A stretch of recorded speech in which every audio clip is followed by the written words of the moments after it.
Hello and welcome back. This is the Ignited. I am your dungeon master for tonight, Ramos the Nomad, aka Gilbert Ramos, aka Ramos the Nomad, on all the social medias. I'm doing great.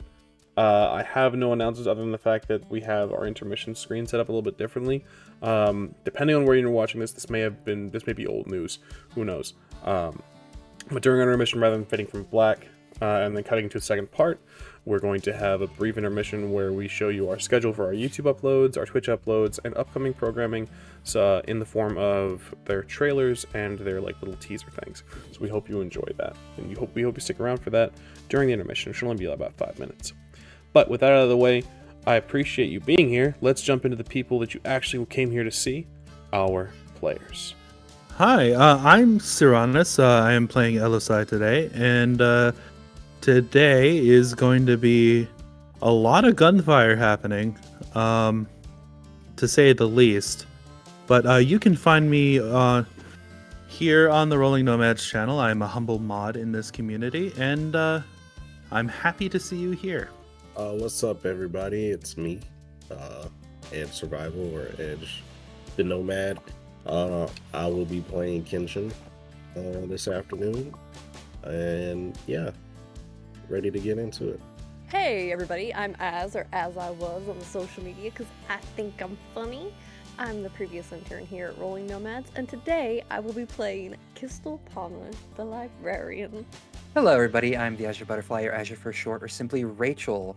I am a variety streamer over on Twitch. You can find me on Blue Sky and Twitch at the Azure Butterfly. I'm also the production coordinator here on the Rolling Nomads, and this time zone I'm playing Zahratra, the reborn Khenra Warlock from Amonkhet. Indeed, and with our players having been met and our cast having been assembled, I'd like to say that I really love that our introductions included a number of different time zones: afternoon, evening, this time zone. Fantastic. We don't know where you're at. We don't know where your time is, where the sun is, where you're at. But you know what? Especially if you're being here all the same. So, especially if you're watching on YouTube. True. All right. So, with that being said, we're going to jump into today's episode of The Ignited. And we begin each episode, as we always do, with a recap. Now, I believe we had a volunteer. Elosai, if you'd kindly. We had quite a bit of a night. We had watch. And we saw a little tiny skeletal creature that is quite silly once we get to know him. However, upon it sneaking up on us, we went very hostile on the poor thing and caused it to explode and blew fire. Upon realizing somebody was spying on us, we decided to get a move on, wake up our employer, and fuck off to the next leg of the journey, and then go to sleep. We had watches, and one of us saw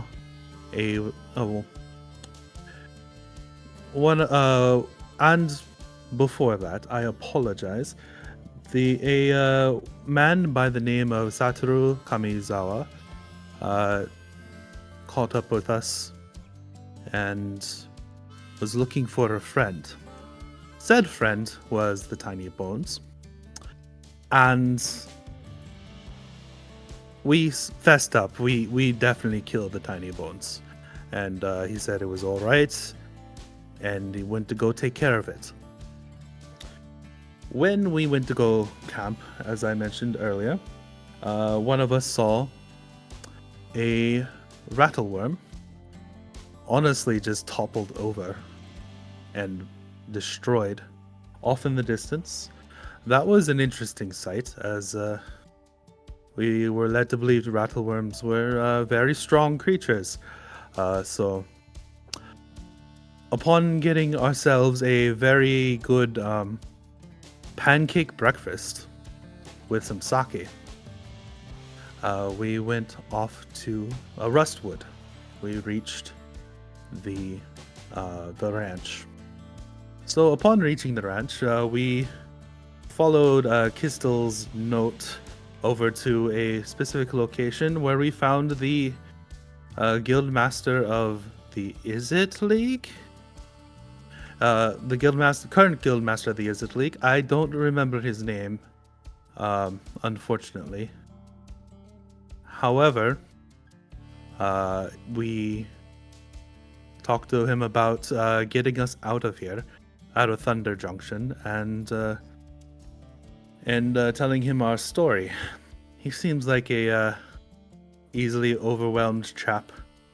But halfway through our conversation, Mr. Kamizawa called us out of the little shack that we were in, talking to said guildmaster, and he wanted to find our employer to murder him. Now, most of us decided, well, he was an asshole anyway, so go ahead. But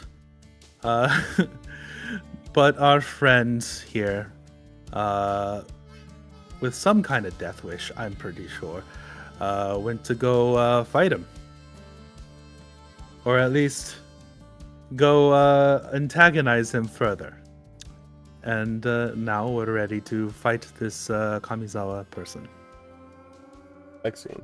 Thank you so much, Elosai. I have one note, and one note only. Umezawa, rather than Kamizawa. Umezawa. Or With maybe that I'm being just gonna call him Kamizawa in the game. So, that is where we left off. There is a... I will ask you, dear players, a drink has been had, a toast has been made. You are all in various positions. Qztyl, you, the most outside of combat, as you went to go inform Ral what's going on. So, we'll cut to you very shortly, but I would like to know, Kenshin, Elosai, Zahratra. Elosai and Zahratra, you both intended to sort of back up Kenshin if things got out of hand, got a little bit bloody maybe.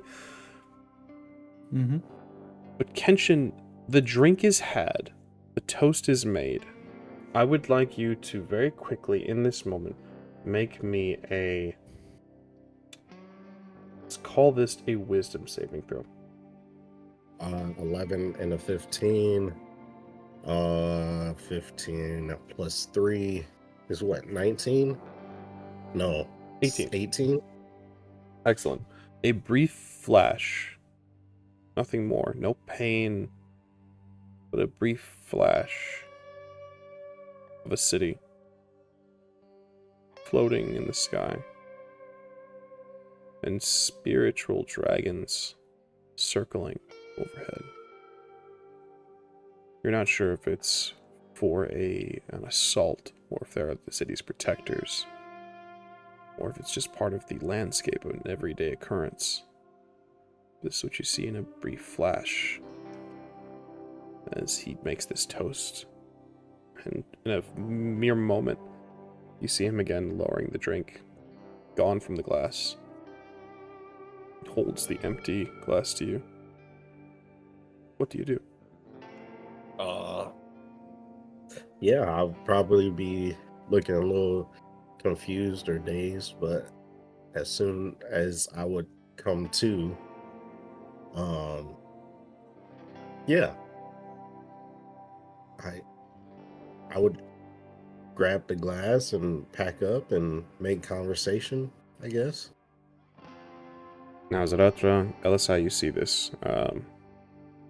Stranger is not one for a whole lot of conversation. His replies are curt, short. What is it that you two are doing while Kenshin is packing away these glasses, tucking away the drink? Zahratra is... In the last session, as this was happening, to be safe, she had channeled that anger, that sensation that she had felt so recently to summon her sister's Kopesh in her hand to keep it at the ready. And she's going to look towards Elosai. She's going to say, I do not know what is about to happen, but we must be on guard still. Be ever vigilant. Of course. I'm going ready. to... I believe that we should stick close, but I'm worried that we're going to be separated too much from Qztyl. They'll be fine. Very well. Um, And Zahratra is going to kind of start, because they're still undead, like around us, right? Like, or are they still past the gates? At the fence line. They began to move whenever your stranger did. But with him stopping, they have kind of stopped and hesitated, kind of looking at the ranch. There's no, like, recognition. These are mindless undead. Okay. Then I think Zahratra is just going to kind of like motion towards Elosai, and with her free hand kind of like pushing her duster back and resting on her hip, and her other hand holding her kopesh like loosely at her side, she's going to walk parallel to the fence. She's keeping a distance. She's going to walk parallel to the fence while keeping close to Kenshin. Understood. You cut over in through this to Qztyl. You ran inside. You're intending to make Ral Zarek aware of the situation. What's that sound like? Let's do that right here. So Qztyl went back inside very quickly and shut the door, and then just kind of walks in at a brisk pace. I do not mean to alarm you, Ral. However, there is going to be a fight right outside your door. Right, and this back is... door. Yes, there's a back door.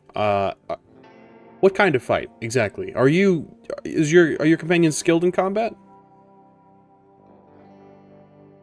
Fought several individuals thus far, and no one has died as of yet.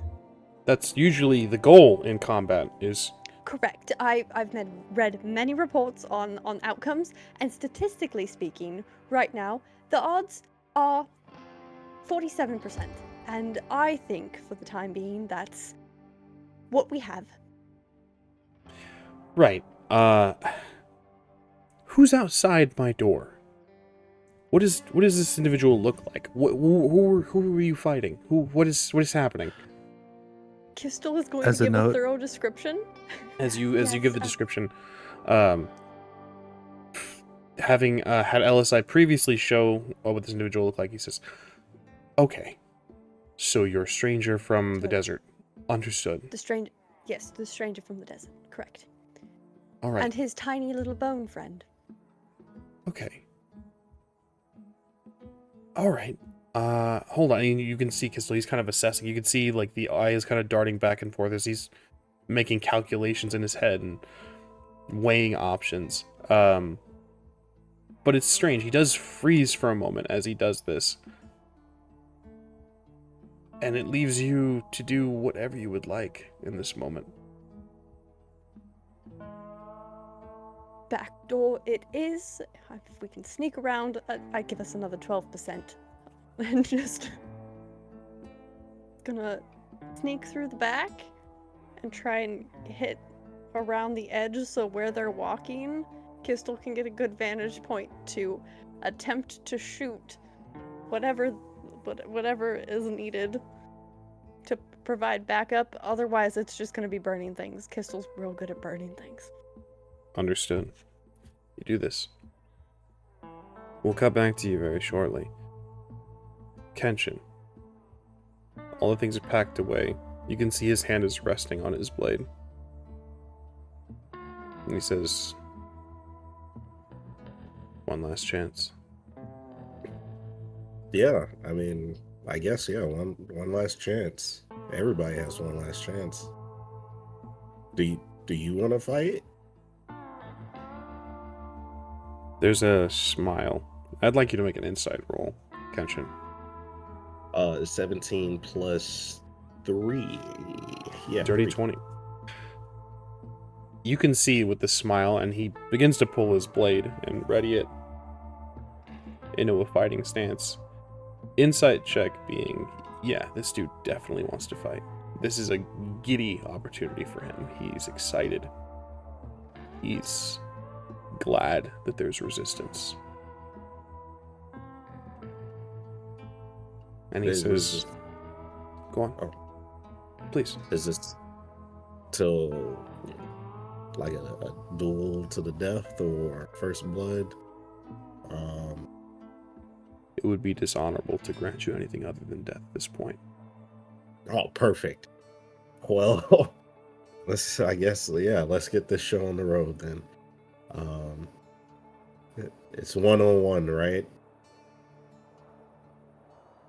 He looks up at Tiny. He looks over to shoulder to Tiny Bones, who's kind of just like has his hands at his hips at the tiny little pistols that he's got on his waist. And he's just staring you down, this strange little skeleton. And he looks over to your friends and says, "That all depends on you." Oh, yeah. There's no reason more than one person has to die today. Little Mr. Bones, apologies for earlier.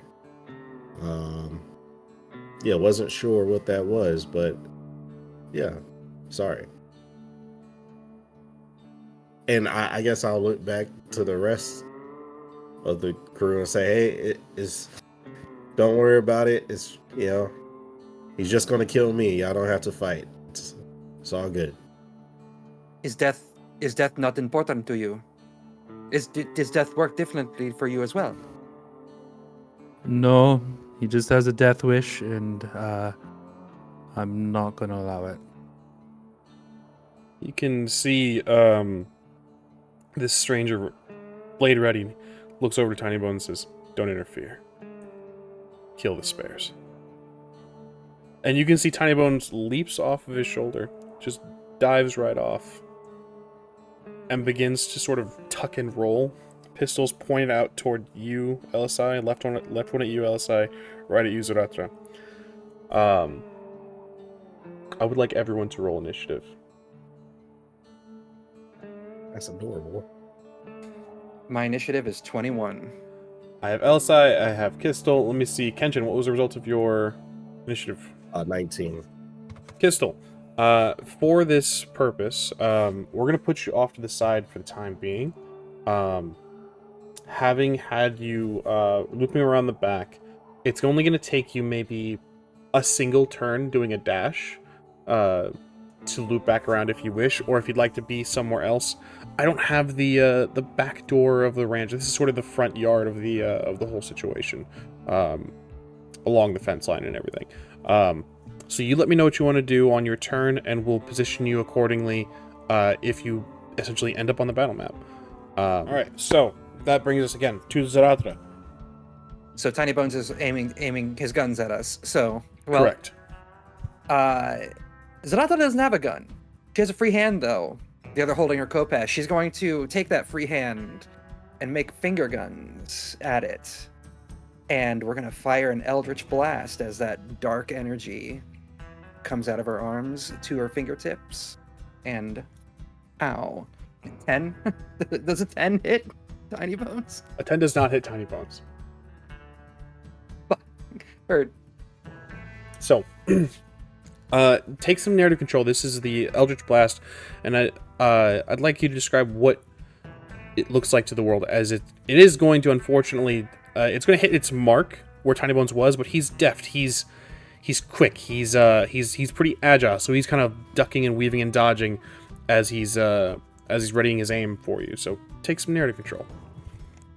So Zahratra has used this ability that she didn't have in her previous life, as we've traveled, and knowing the sensation of it now, it's less clumsy this time. Doing those finger guns, that energy is going to coalesce, snaking its way down her arms, the purple blackish energy to its fingertips until it shoots out as if it was a gun towards Tiny Bones. Understood. You do this, unfortunately missing its mark, but all the same, your energy coalesces. You fire your bolt, and you see he kind of spins his pistols once he's righted himself, and aims one at you, holding the left one back in a very thematic sort of old Western movie style pose. Is that your turn, Zahratra? I still have movement, correct? So I'm going to take Movement that and bonus time. action. All right. Hold on. I think I can use this as a bonus action. Let me see where it is, because we're gonna have fun with this. As a bonus action, yeah, we're gonna. Okay, I'm gonna take a couple of steps, like seeing that it missed and he's aiming at me. I'm gonna take a couple of steps. My movement is 30 feet walking. Just kind of like sidestepping a little bit, like kind of like still keeping my eyes on him. And then I'm going to grit my teeth. I'm going to let the anger fill me with rage. And I'm going to activate my form of dread. This is a bonus action? Yeah, as a bonus action, you can transform to manifest an aspect of your patron's dread. For 1 whole minute, you gain the following benefits. I gain temp HP equal to 1d10 plus 4. And once on each of my turns, if I hit a creature, I can force it to make a wisdom saving throw. On a fail, it is frightened of me until the end of my next turn, and I am immune from the frightened condition. Describe your form of dread. In that moment, she kind of doffs her duster, letting her bandages show. And they kind of almost elongate and grow tattered and dirty. And her maw extends a little bit further as if it was a gator's maw, in a sense, her eyes going to slits. Indeed, you all see this, Qztyl, unfortunately, or maybe fortunately, looping around the back. You don't see this form that Zahratra takes. But Elosai, Kenshin, maybe out of the corner of your eye, out of the peripheral vision, you can see Zahratra's arms, the bandages elongate and age with the sands of Amonkhet. It all becomes darker. It all encompasses the black mana of Bantu, this god that no one but Zahratra and Qztyl have any familiar sense of. And anyone who was looking with it would have any history of this could swear that one of the eyes glints with a lazatep sort of shine and sheen. This blue takes over your right eye, Zahratra. Is this your turn? That's my turn. That brings us to Kenshin. You're up. Yeah. I don my mask and prepare my blade. You do this. Taking the mask, prepping your blade. What would you like to do, Kenshin? Are you just waiting on him? Are you holding an action? I'm holding my action to strike upon movement. Understood. Would you like to step up closer so that you have a technically right now you're out of range. No, I'm not. Understood. So does he have what's right next to him? Is that Little Bones? That's Tiny Bones. Tiny Little Bones? Oh, okay. Alright, so he's not really right there. Right now. He's off to the side fighting. Okay, my companion. Alright. But yeah, I hold my action to strike at any sudden flinch. Straight from the you. scout. Understood. So from the stranger, not involving Tiny Bones in this, correct? Correct. Excellent. Holding your action to strike, we move over to Tiny Bones, who is not involved in this duel, but has a duel of his own. So he's going to move. Let's see, he's got 5, 10, 15, 20, 25, and 30. He moves with swiftness, aiming. As he's moving, he's going to fire at you, Zahratra. The eyes, strange enough, on a skeleton shouldn't be able to move. The sockets are set, but they go wide. These empty sockets with these green balefire in them. And he's going to take 2 shots at you. Oh, I'm so sorry. Hold on. I need to gain my temp HP, which is 1d10 plus 4. Yes, please. 6 extra HP for now. And what is your AC? My AC is 13, baby. 13. Okay, with a 16 on the die, Tiny Bones is going to fire the first shot. Tiny Bones takes his first shot. The Thunder Pistol shoots a bolt this sort of strange energy, this bit of lightning towards you. Zahratra, I am going to have you with a 13 AC. You're going to take 4 thunder damage. Apologies, 5 thunder damage. As his bolt of force hits you in the chest, burning away some of the bandages, exposing the undead flesh. So take his second attack. Could I say that as it hits, just narratively, that like those bandages that get kind of destroyed, they don't just like evaporate, they almost turn, it looks like they turn into the sands of Amonkhet as it like peels away. Oh, absolutely.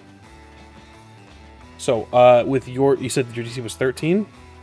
Yeah, yep. Understood.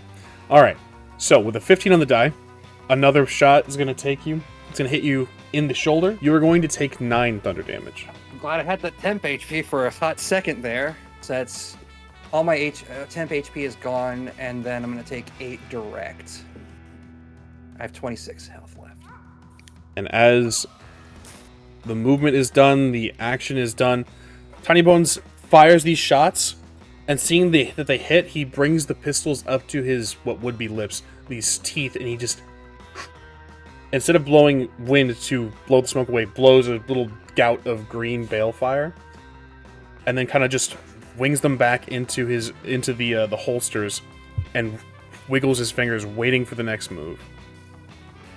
This will bring us to Qztyl. All right.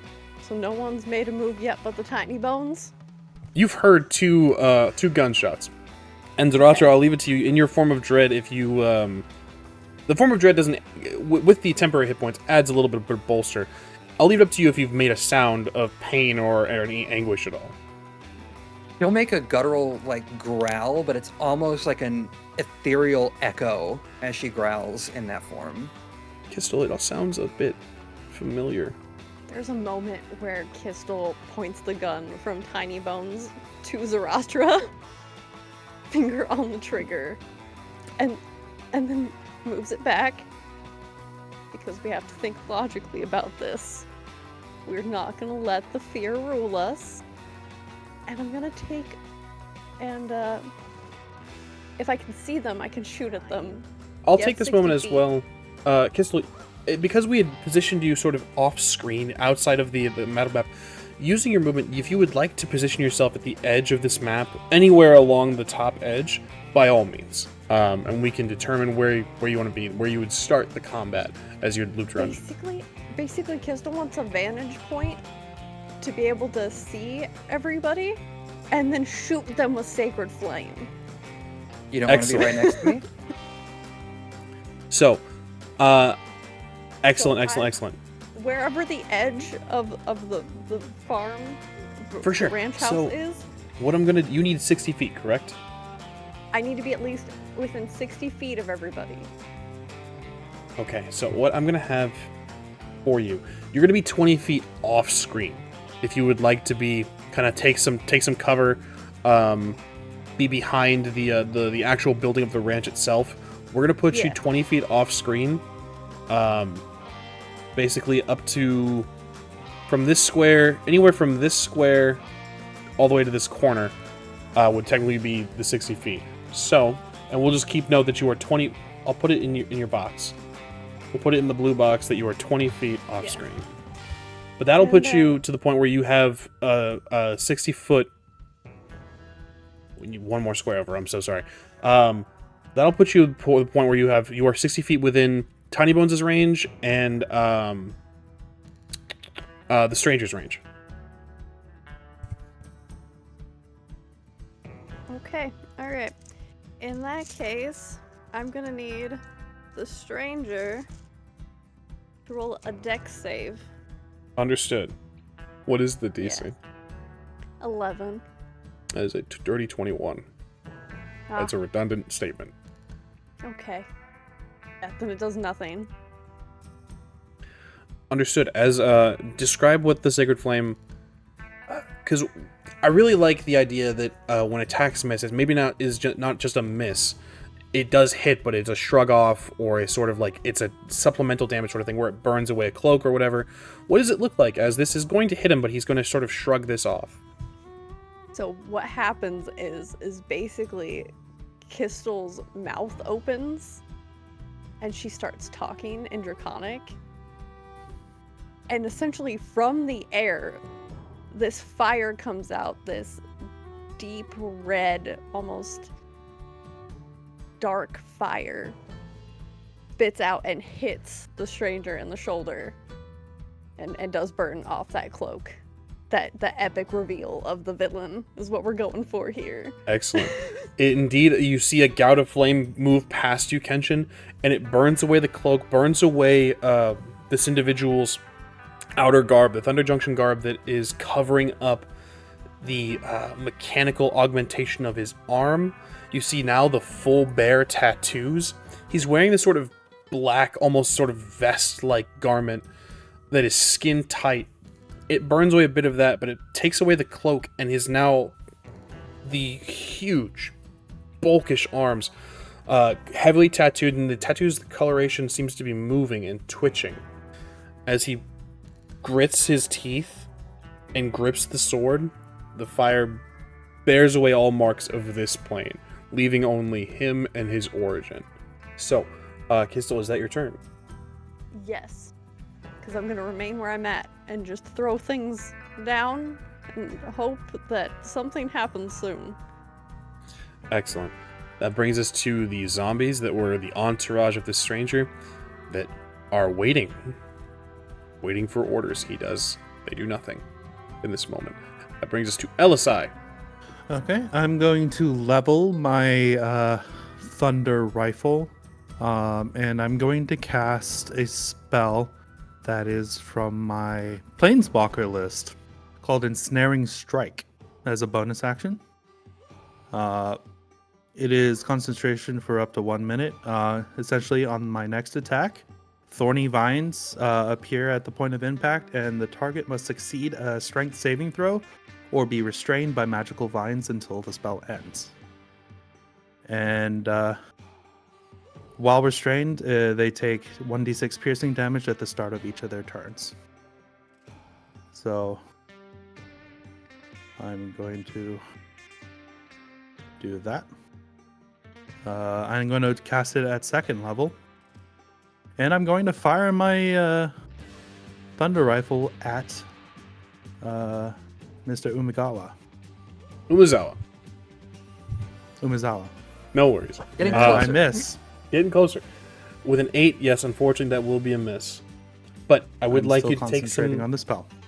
narrative control. What happens? I mean, we know what happens with the thunder rifle, but is there any lingering effect from the spell itself?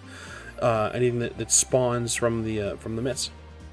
When I cast my spell, the barrel itself sort of glitters with like almost as if it's being inlaid with emerald. As I go to shoot the weapon, and as I speak Sylvan into the gun, and I begin to shoot. After I fire my shot, I'm going to move my way behind this rock Excellent. and So you do this. go into cover. The weapon almost responds. Whatever magic of the plane that produces thunder, produces this ammunition charge, it almost responds and coalesces and almost integrates into your magic, Elosai. But with the miss, no ensnaring strike. Is it your turn, Elosai? That will be my turn, yes. Excellent. That brings us to the stranger. So, with this, Kenshin, the fire, the shot, the duel is still in effect, as far as you know. But he looks to you, and he says, "Let this be a lesson in honor to get you killed." He is going to cast a spell. Cast the spell, and he fades from existence. Or out of sight, I should say. Now, I will say this. with this spell, your held action was for any hostile movement. Unfortunately, I don't believe, especially with the spell that he's casting, I don't believe this will trigger your ability. If there's an argument to be made, I can see it in your eyes. Go ahead, by all means, make your argument. I mean, I said any flinch, but True, very true. Go ahead and give me your attack roll. I'll give you the shot. Okay, I'll take the shot. 19 plus 5, 24. That's it. That's gonna hit. So you strike as he's beginning to go invisible, and you're going to hit. So let me get your damage. 10 damage. 10 slashing. Yeah. Understood. So as he begins to fade from sight, you strike. Are you cutting upwards, downwards? What does this look like, Kenshin? It's straight from the draw. So your traditional S first strike. From the waist going upward diagonally. Excellent. A spray of blood. The tattoos almost move out of position and run from the strike itself, leaving only clean, unmarked flesh. As the strike is made, the cut, he looks down at the wound, and you can see sort of a recognition in his eyes as he fades. 10 slashing damage dealt. He's going to move. It's his action. His movement. Let's see. 4. It's going to bonus action dash. Yeah. We'll go there. So, action, bonus action, movement. That brings us back to Zahratra. The individual has disappeared. Out of sight. So, Zahratra is going to growl and double over, her free hand clawing into the dirt at her on the ground, her khopesh held, and she is going to use her movement in an almost unearthly manner to start closing the distance between herself and Tiny Bones. The tarnished bandages kind of waving around ethereally as she moves, and that's going to position her at her full movement. That'll move her, I believe, just right here. It's 30 feet. Yep. And since she's not in range yet for a physical attack, she's going to do a slash in the air, and as her sword is pointed, or her khopesh is pointed towards Tiny Bones, the ethereal energy of the Eldritch Blast is just going to trail down, snake across the blade, and fire out at him. You do this. Go and give me your attack roll. Natural 20. Natural 20. So you do this. Go ahead and give me some damage. So this is fun for our crit rules. So for your crit, you're going to take the max possible damage and then also roll. So what is the max possible damage for your Eldritch Blast? My max possible damage for Eldritch Blast is 1d10 plus 3, so 13 is so you're the gonna maximum. So you're going to take 13. What is the plus 3 from? It's from your... modifier for my... it says from Is a it from modifier. Agonizing Blast? Yes, it's from Cool. Agonizing Blast. So because so the way this works, you're going to take 13 max and then roll the damage die again. You're not going to add the modifier again. Does that make sense? Yes. Excellent. That is an extra 6. So there'll be 19 damage. So, all of you see Zahratra take this sort of bestial form, running on all fours, moving with the bandages sort of flowing behind her. And Tiny Bones grips the pistols and screams out, just wah! as he aims the guns, and you cast this Eldritch Blast directly into his skull, it falls off of his head, and then reconnects very quickly as he continues to scream. The eyes still wide, the mouth sort of open, the fire sort of flowing out as with the echoing of screams. That is going to deal 19 damage to Tiny Bones. Anything else you'd like to use, Zahratra? Is he immune to frightened? Oh, is he immune to frightened? No. So he needs to make a wisdom save, because- correct? Yeah, he needs to make a wisdom save, DC 13.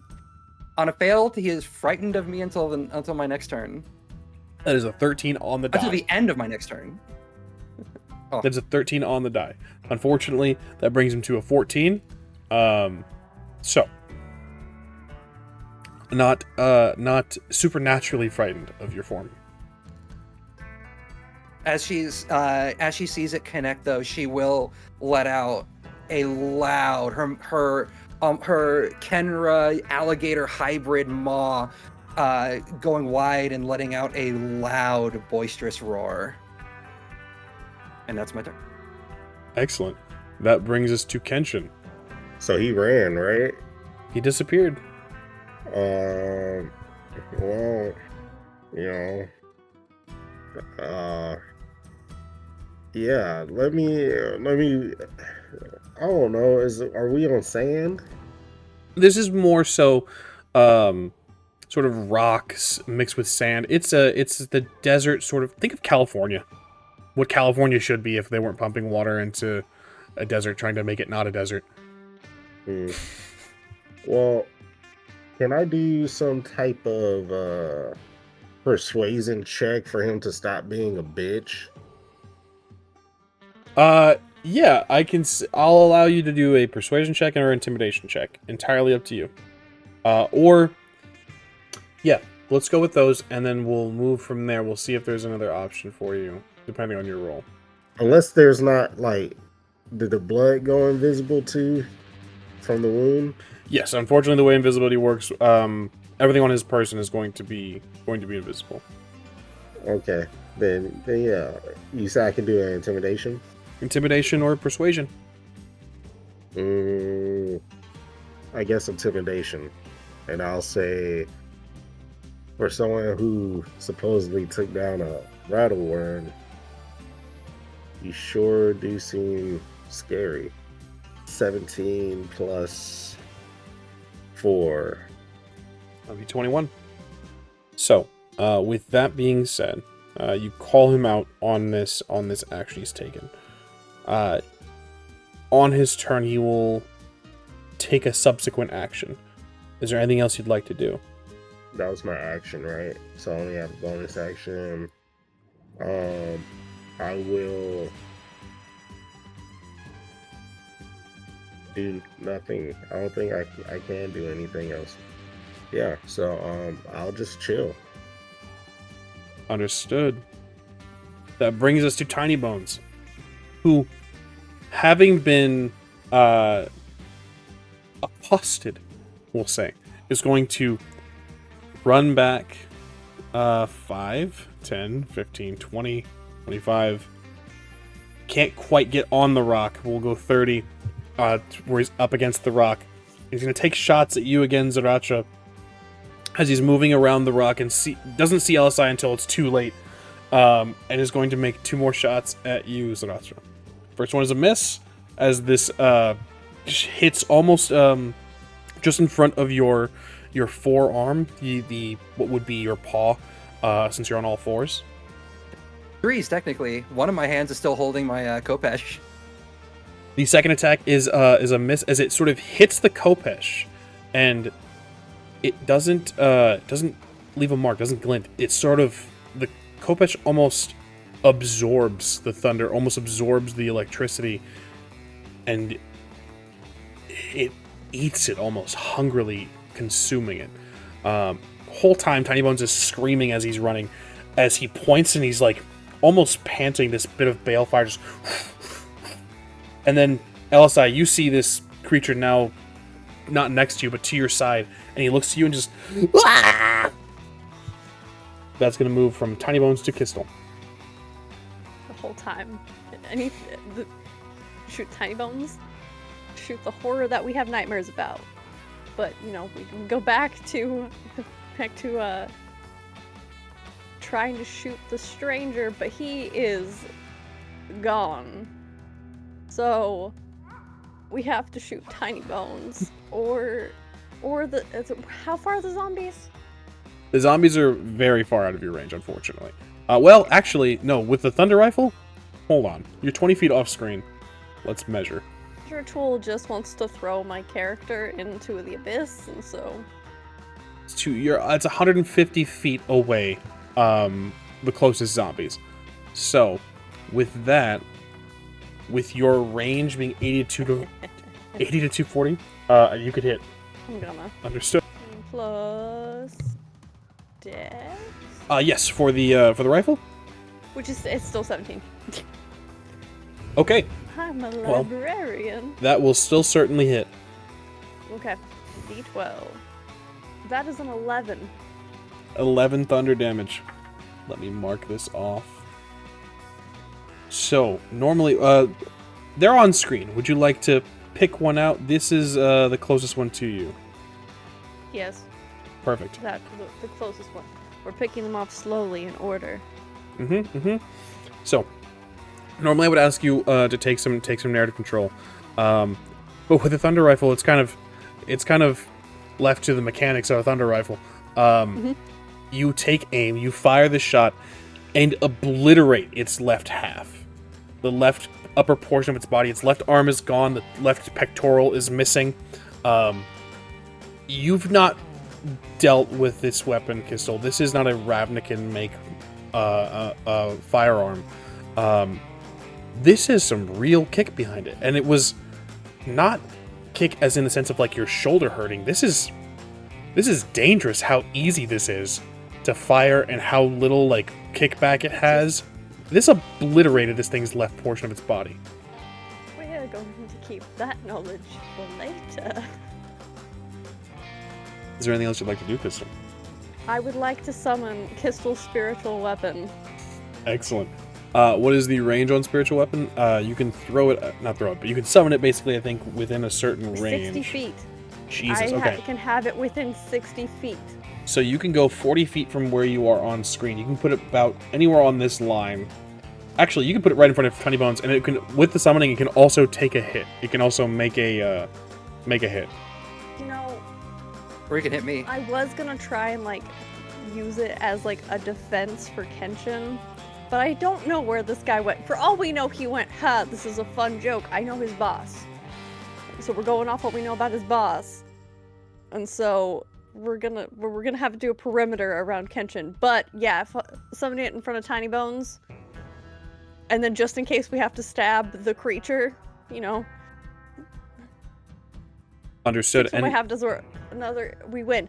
Do you know what a bone folder is? A bone folder? It No, is I don't know what called a bone folder It is. is called a bone folder. It is for bookbinding. It's a bone that you use to smooth out the pages and make it all nice. That's what Qztyl's spiritual weapon is. Oh my god, it literally just... It's a dragon bone folder. Okay, it's just a little flat, like... Okay, alright, cool. It's like a tongue depressor, except it's sharp. It looks like a tongue depressor, but sharp But and pointed. real sharp. Okay, cool. Uh-huh. I'm gonna drop this in. I don't have a fucking bone depressor or a bone folder. And you should be able to move that now. It is labeled for you. Yeah, and right in front of Tiny Bones, if you'd like to give me that attack roll. So wherever he is, we're gonna pop it up right in front of him, right between Zahratra and Tiny Bones. So Yeah, he's a little bit difficult to see. I'll label him as well. So I popped it up Big for guns, you. Tiny Bones. Big guns, Tiny Bones. What is the attack roll? I've been trying to move the bone folder. It's fine. This is a D8 plus my spellcasting modifier. It's I think a the fact that you're using a bone folder against tiny bones is kind of... It feels poetic. It's 3. It's 17. 17 certainly going to hit Tiny Bones. Go ahead and give me damage. 8. 8? 8. Okay. Take some narrative control. Take some narrative control. What happens when this bone boulder hits? So, out of thin air, this large piece of bone that has a carved dragon's head on the end appears. It looks ancient, honestly. And you know that terrible sound of like bone hitting bone that happens? As it pops up between Tiny Bones' ribs, playing him like a stick on a fence. You do this. It strikes Tiny Bones, and he sort of, in a flourish, sort of spins the pistols up, lets them fly into the air as the weapon strikes, dealing him, you said, 8 points of damage? Okay. Correct. He explodes in green balefire and collapses into a nice, neat little pile of bones. That's my turn. Do Excellent. his guns hit the ground? They do indeed hit the ground. They fall Okay. on the side, almost crisscross in front of his pile of bones. Oh, that's cute. How thematic. Brings us to the zombies who have been given no orders. They're going to chill. As one of them is just kind of like, looking down at the missing left portion of its upper torso. Brings us to Elosai. Okay, so this is interesting. Okay, so I am going to hold my action to fire upon Mr. Umezawa. Umezawa. Upon hit Umezawa. Okay, Umezawa upon his appearance. Understood. Is there any you'd like to do for a bonus action or movement? I would like to stay where I am, please. I am still concentrating on ensnaring strike, and that's my turn. Understood. So, all right, we have a choice to make here. That brings us to the stranger, aka Mr. Umegawa, aka Mr. Umezawa. So, I have choices to make. Kenshin, you made a very significant argument for a persuasion check. I need... Okay, perfect. I just need... Cool. I'm gonna make 2 attacks. Elosai, what is your AC? Since I'm not donning my shield, it's 16. Understood.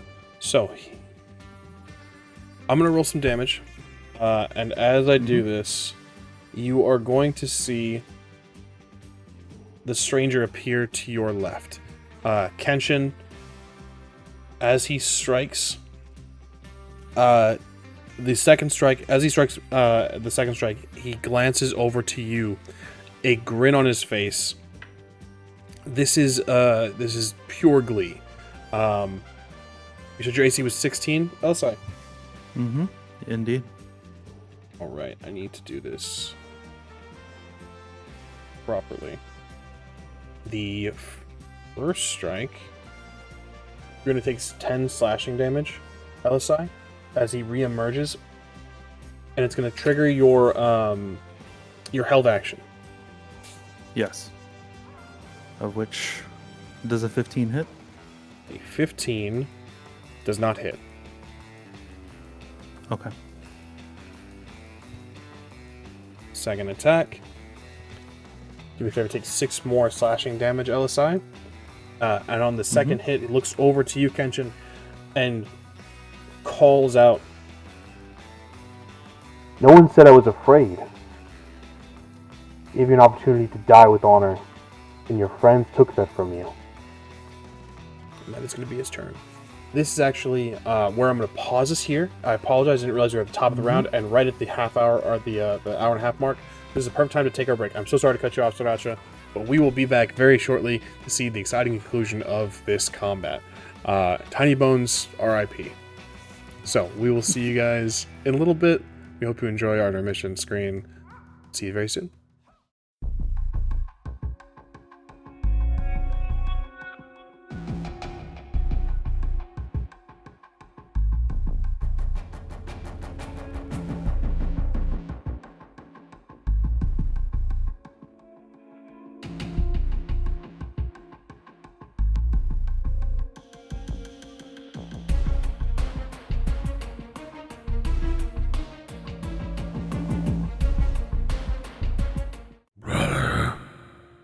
Long have you been my warden? Did you think you could stop all of my plans? I know you can feel yourself fading, growing weaker as my contingency unfolds. Brother, don't you see? In the end, we are nothing alike. I know you have assembled your own consortium against me. So, brother, when you fall, just as the shattered gate watch before you, this eternal vanguard and the entire multiverse will contest with my ignited.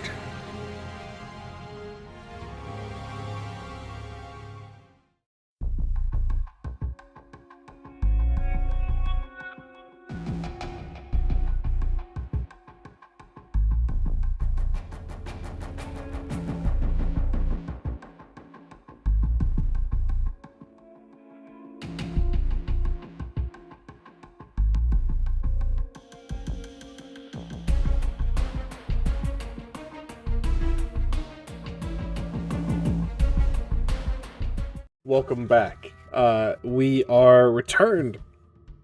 I hope you enjoyed our programming and our mission schedule, all that good stuff. Now we'll jump right back into it. Top of the round, Zahratra, it is your turn. Tiny Bones seemingly is dead. What would you like to do as the stranger has reemerged?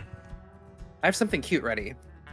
So as Zahratra sees the bone folder spiritual weapon pierce through Tiny Bones and that very boisterous death, she's just going to and turn her gaze towards the conflict that she hears happening just to the right now. And she is going to let out another guttural roar towards this man that's attacking Elosai. And in that roar is laced with a magic, laced with some more energies of Amonkhet, as I would like to cast Hex on him using my bonus action. Excellent. And what is the save? There's no save. There's no save. I place a curse on a creature that I can see within range until the spell ends, which it is a concentration spell, up to 1 hour. I deal an extra 1d6 necrotic damage to the target whenever I hit it with an attack. Gotcha. Also, choose one ability when I cast a spell. The target has disadvantage on ability checks made with a chosen ability. I'm going to choose Dex. And then, just like as I was doing with Tiny Bones before, she is going to use the entirety of her movement to inhumanly crawl towards him, right up to there. And I would like to attack him with the Kopesh. By all means. +3, 17. Does 17 hit? 17 just hits. Good to know. Good to know. Good to know. So that is 1d8. That's going to be 6 slashing, and then it is 1d6 necrotic as a bonus. And that's going to be 3 necrotic damage. So 9 total? Yep. Okay. You cut into him, and with this, he raises the blade to block your strike, Zahratra. It forces back. You catch on the blade, you force past it, and it presses up against his skin. You carve. You don't carve nearly as much as you should have. I think there's still that wild glint in that now blue eye of hers as she's staring him down, growling under her breath now. That's turn. That's turn. That'll bring us to Kenshin. Yeah. I guess I'll turn in their direction and think a moment about his response. And I'm going to begrudgingly put away my blade. Yeah, I'm not fighting anymore. Understood. You abstain. So your turn, Kenshin. Yeah, That for the will- moment. Yeah. That will bring us to Tiny Bones. And that will move us past Tiny Bones. That'll bring us to Qztyl. You are still 20 feet off the map. You can see Zahratra almost ready to maul this individual. Tiny Bones in a neat pile of bones with his pistol sort of crisscrossed in front of it. I'm shooting the pistol first, Understood? and then my bonus action, I can move and attack with my bone folder. Gotcha, So- gotcha. Shooting the pistol or the rifle? Rifle. I keep calling it a pistol. It's a rifle. 11. Unfortunately, well, that depends on what you're aiming for. Are you aiming for the stranger? Yeah. Yeah, unfortunately, that's going to be a miss. Yeah. It's okay, because as the blast of thunder goes above all of my companions' heads as well as the strangers, I'm going to move the bone folder. The 20, or not. I can move it 20 feet. I'm moving it to the If stranger. you click... Perfect. It's doing what it wants now. We just let it Yeah. have its moment. It's It fine. needs to be in a Anyway, space... I'm- Yep, you're good. I moved it into his space, so therefore, attack. That's an 18 An 18 on hits. die. But I think I also get to, yeah, spellcasting modifier. So that's 19. And then it's a D8. So that's 7 force damage. 7 force damage. Zahratra, Elosai, you can see as this bolt of lightning, this thunder, shatters against the rock, taking a good chunk of it with it as it dissipates. The bone folder moves alongside you, Elosai, and stabs into this individual, dealing, you said, 8 damage? 7. 7 damage. 6 plus 1. Yeah, 7. Excellent. Where does it hit him? Qztyl, just for flavor. We're going for the arm, like where the metal and flesh connects, just right in the back there. Just Indeed, it almost begins to pry the flesh from the metal as he grunts yeah. and then looks to his left, looks to his front, and sees he is surrounded. Is there anything else you'd like to do, Qztyl? I'd say we're good here. Everybody can just move along. Thank you for your time. Is this an attempt to cease the fighting? Yeah. I'm gonna Otherwise, ask- we're just gonna have to burn everything. Cool. I'm gonna ask you to make a persuasion roll, not affiliated with any of your actions currently. Or 13. Cool. Thank you, Qztyl. Brings us to the zombies, who have no orders. And that'll bring us to Elosai. I'm gonna shoot him in the face, All right. right where I stand. Thunder rifle. That's 7. Unfortunately, that is a miss. As you take aim, he moves the blade from Zaratra's claws and pushes your weapon up just in time as the fire, or as the thunder rockets past the top of his head. Next, Elosai. Anything else you'd like to do? Well, with my bonus action, I will teleport 30 feet using phase step from. No, it's called Twilight Step from my transformation boon. And I'll keep aim on him from over here. Understood. As you move out of range, he's gonna. Oh no, he can't. He has already taken his reaction. Never mind. Also, it's a teleport. You can't. Correct, this correct. could- You're absolutely right.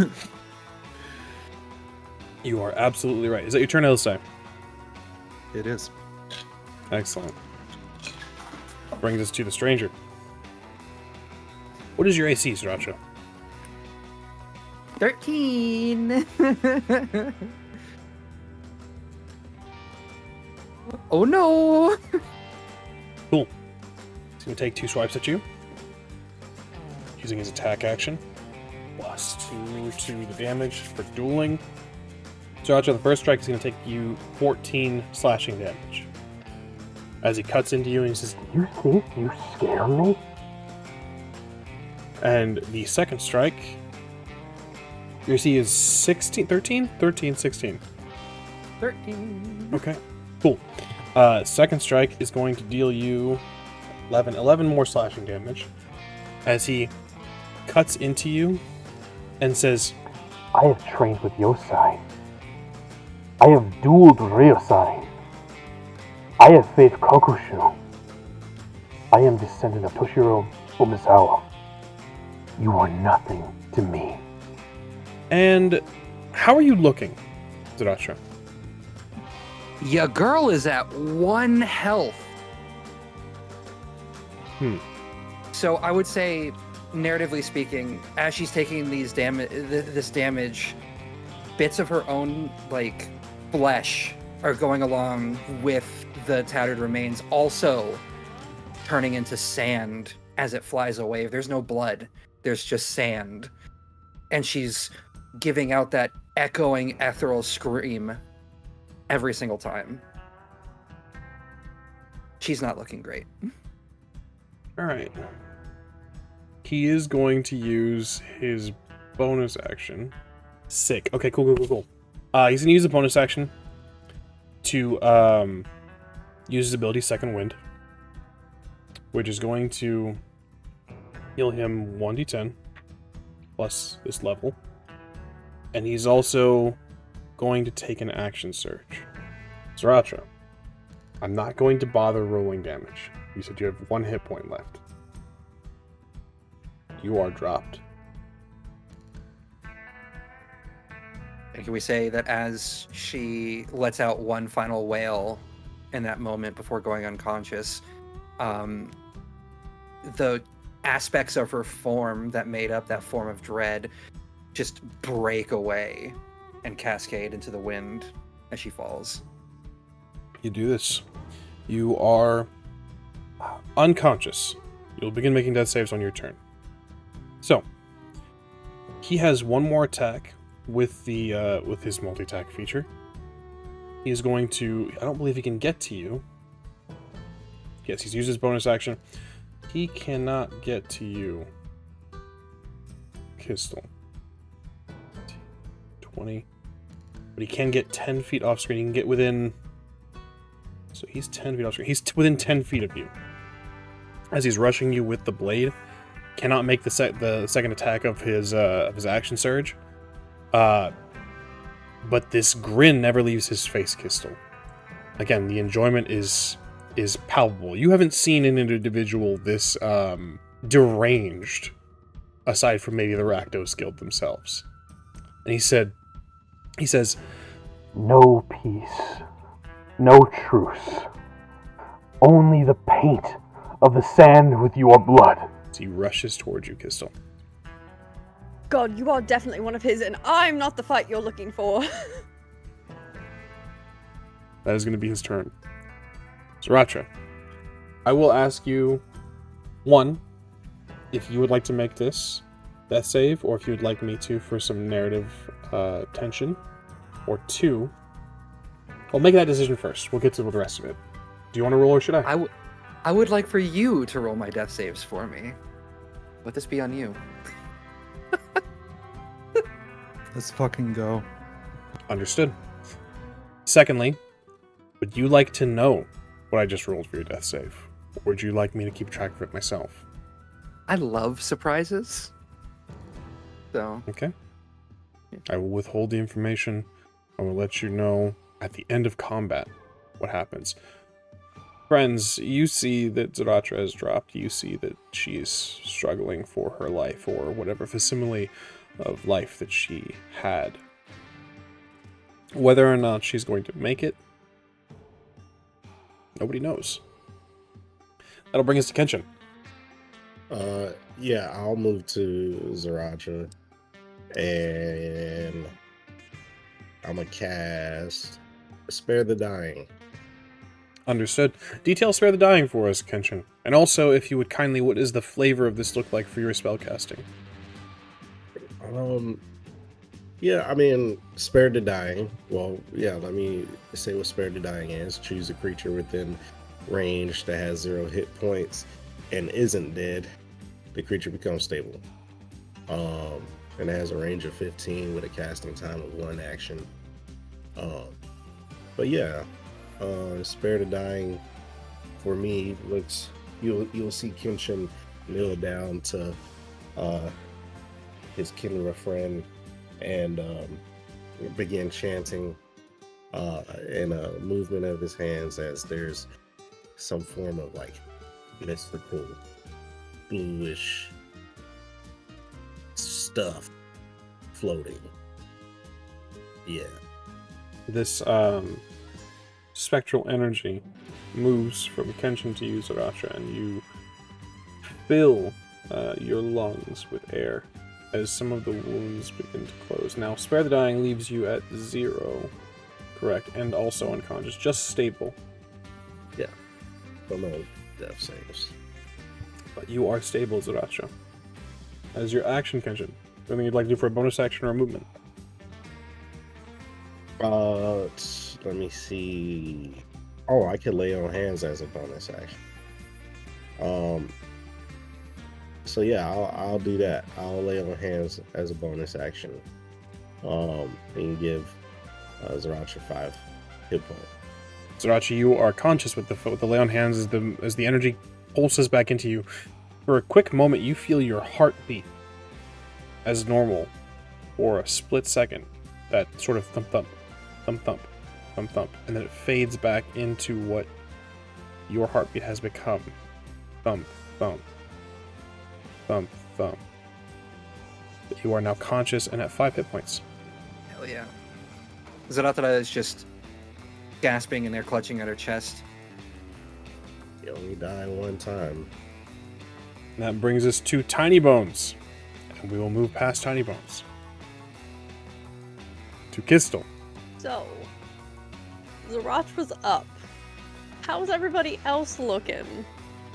If you were to have to give it like a specific number of... On a scale of 0 to 49, I'm at 33. Okay. Kenshin? I look like I haven't been touched. So, having the stranger come at them, Qztyl's gonna look at Zahratra. Help! And this gust of hot air that is tinged with like this brassy shape hits Zahratra, and that is gonna be 7 points back to you with Healing Word. Understood. 7 points back to you with Healing Word, Zahratra. And then, with my bonus action, the Bone Folder, 20 feet, and make an attack. Please be within 20 feet. Hell yeah. Okay. So, Unfortunately, then we're just he's also 10 feet off screen, just like you are 20 feet off screen, Qztyl. I can move 20 feet and then it's within 5. So if he gets close enough, So let's see hit him with it. where he's at. You can move it 20 feet, correct? I can move it 20 feet and then it can hit within a 5-foot radius of that 20 feet. He would still be 5 feet away too far. Yeah, but it's gonna be there if he takes and gets too Okay. close. Understood. This is the plan. Understood. We'll move this here, occupying his same space. It's still technically on the battle map. Remind me to build bigger battle maps, apparently. With that, I can't. That would be all of my actions, except for movement. You have movement. Run! You can run. You can go further off screen if you'd like. Zahratra. Or, if you are so inclined, run inside. That's true. Yeah, where's our friend? Yeah, we should. We should see what Raul's doing. Which way is the far? This way? This way. So 1, 2. You'd move. 3. Yep, that's. Yeah. So- we're gonna run towards the door. This Excellent. way? Correct? Yes? No? You are off Yeah. screen. You are near the door, so you wouldn't even need to move back further down. You would need to. I don't know what's going on. I'm gonna just. I got you. Roll 20 and I are just.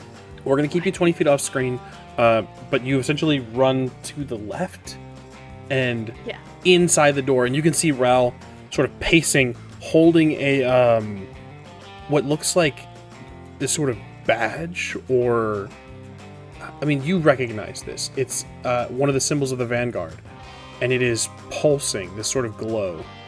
But he's pacing, kind of looking down at it. You have a quick moment of interaction if you'd like. 37% now, if you're ready, sir. Guildmaster. I have backup coming. Like I said, I can't be seen, so I have backup coming. They'll be here. They'll be here soon. He'll be here soon. He'll be here soon. Oh, right. Perfect. How long I'm do we gonna go have? see How's if everything anybody going out else there? has died. Is it? Oh, Yeah. dying. Oh, okay. He'll be here soon. He'll be fine. Yeah, here, just handing the thunder pistol rifle over, just like tossing it to him. And now we wait to see if he comes to stab. Well, the stranger comes to stab. We'll see. Okay, it's fine. Understood. Qztyl, that's your turn. We move to the zombies who still have no orders. We move over to Elosai.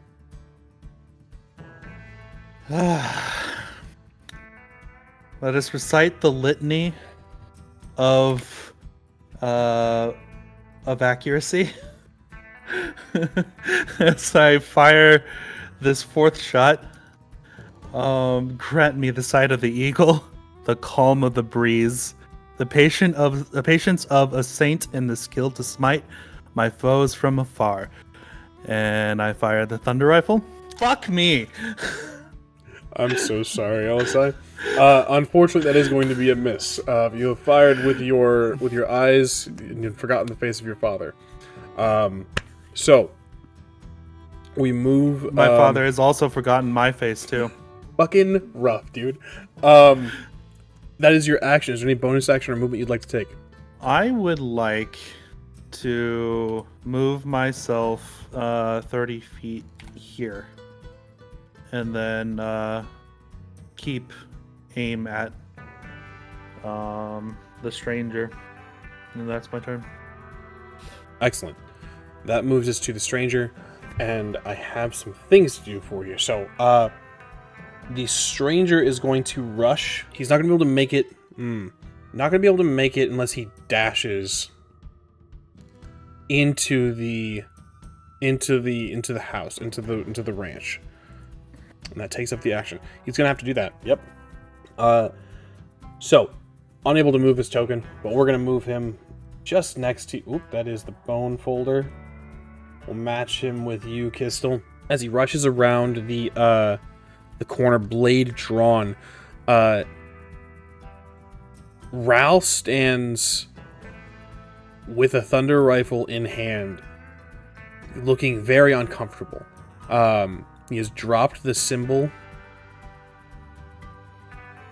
It has. We're gonna do a quick roll. Odds face down, evens face up. Odds face down. So it is face down on the ground, pulsing. No one can see the Vanguard symbol, and the stranger looks to both of you and says, Pathetic. Just pathetic. let's see what he's got for bonus action. What has he got for bonus actions? What can we do here?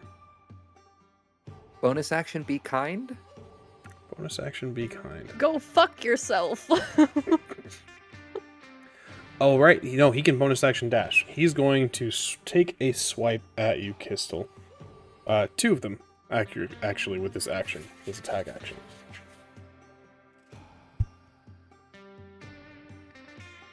What is your AC, Qztyl? 15.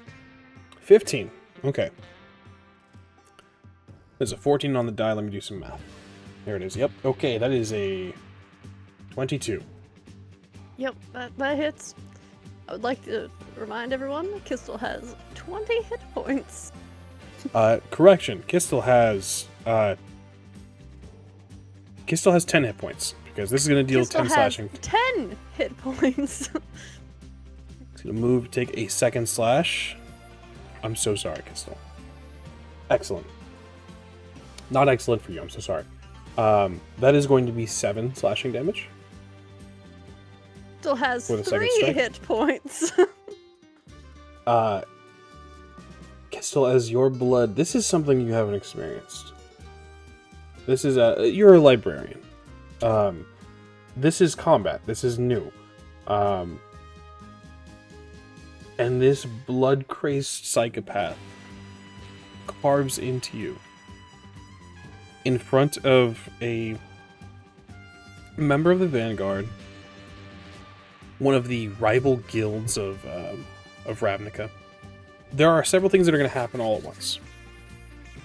One of them is I rolled a 2 on my concentration, so the bone folder is gone. Understood. The next is that Ral is going to become a combatant with a natural 20 on initiative. The second is that there is a roar heard overhead. Kenshin, Zahratra, Elosai. I would like you all to give me a perception check. Oh, I roll a 22 on that one. What the fuck, game? I also got a 22. 19. Okay.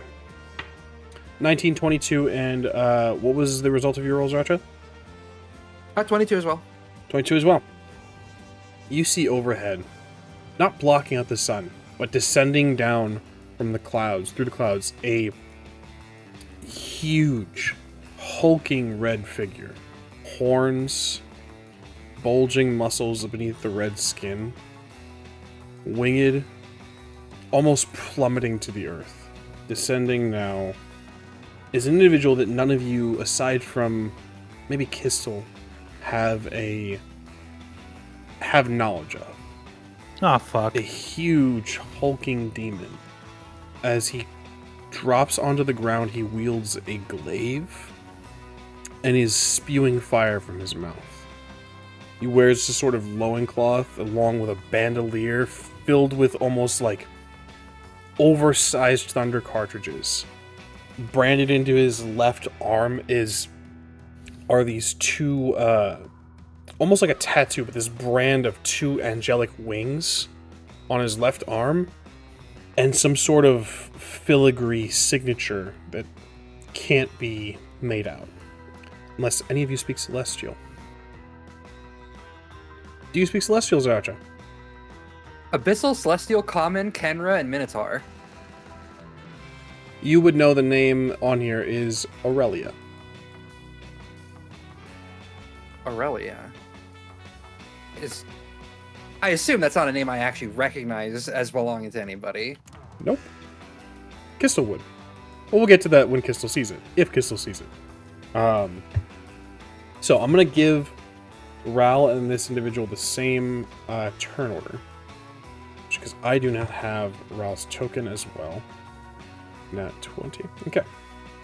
So, we go back to the top of the round.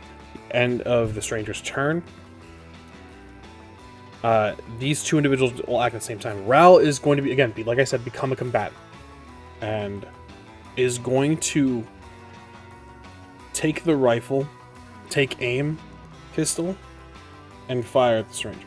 18 on the die. Plus Ral's dex.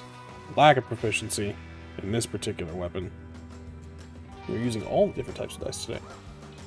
Square in the chest, Qztyl, as the thunder pushes him back. And you all hear this as this individual lands, wielding this glaive. He looks to all of you and he speaks. He says, Where is he? Gonna have to be more specific. Where is my favorite minion? A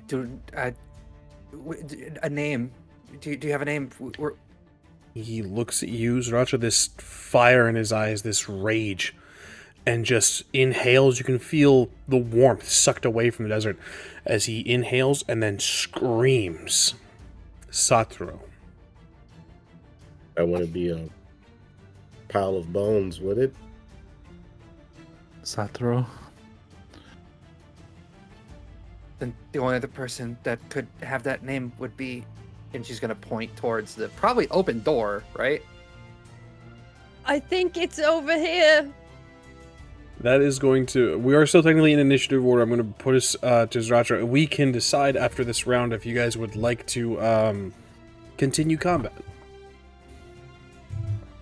That brings us to Zahratra. You have a giant hulking red demon in front of you.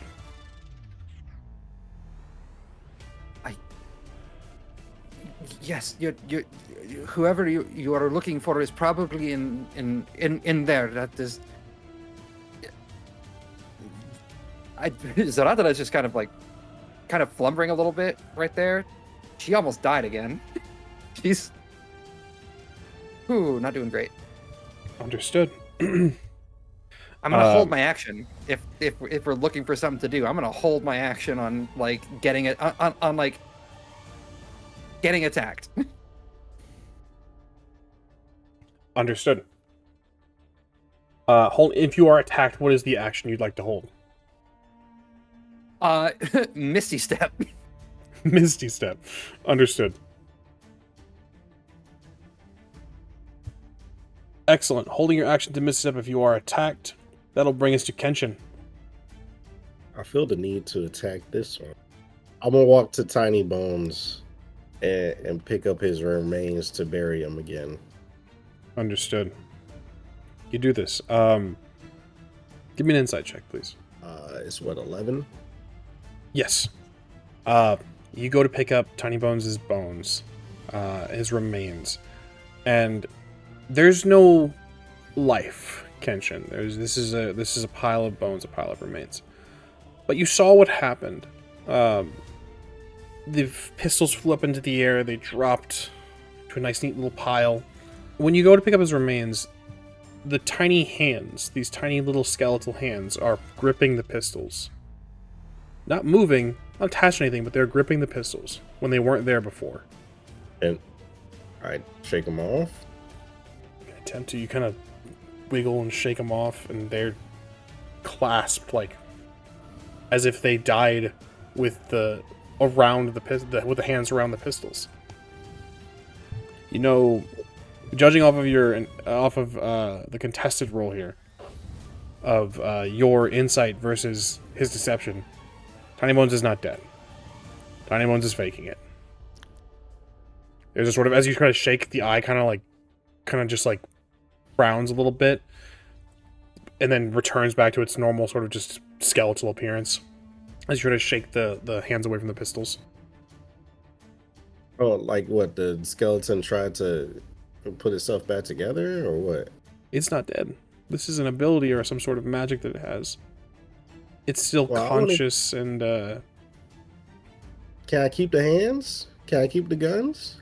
you may absolutely keep the pistols. Yeah. So I thought he was dead. do you say this? Again. Yeah. Is that the end of your turn, Kenshin? Yeah, that's my turn. Excellent. Tiny Bones goes right after you. So as you say this, Tiny Bones quickly reassembles the balefire, sort of connecting the skeleton itself. The wrist shoots forth to almost try to connect the hands. I'll allow you a reaction to sort of try to, because you said you wanted to keep the guns.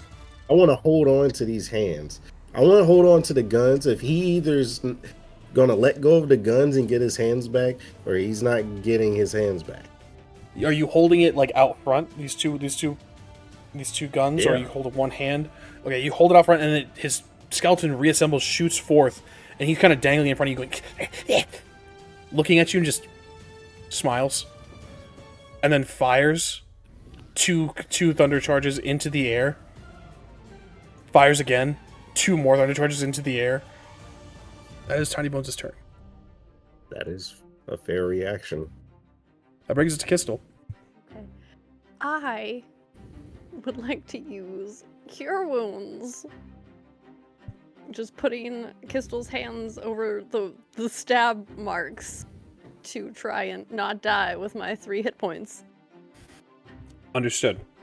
And You may full on, absolutely do once so. again screaming that, I think it's over here, sir. Understood, you do this. And that You knit some of your wounds closed. 2d8. 2d8, let's get it. It's a 2. Are you serious? It's a 1.